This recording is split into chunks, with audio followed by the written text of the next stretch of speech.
US, Ateneo tsaka UE, no?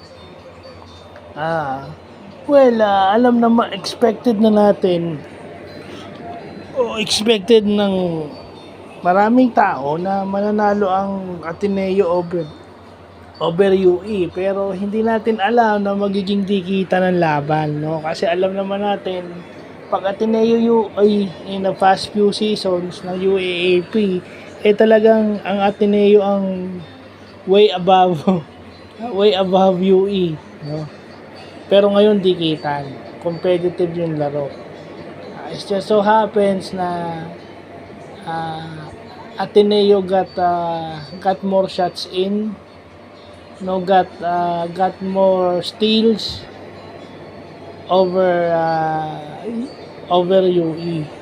So hindi natin pwedeng i-disregard yung parte na yon, na habang tumatagal yung laro nagiging dikit, pero kung sino yung mas nakakadepensa, yun ang nananalo.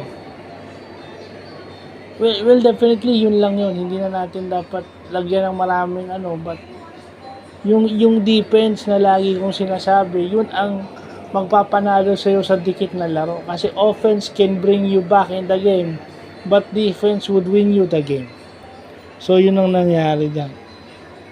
So yun lang po.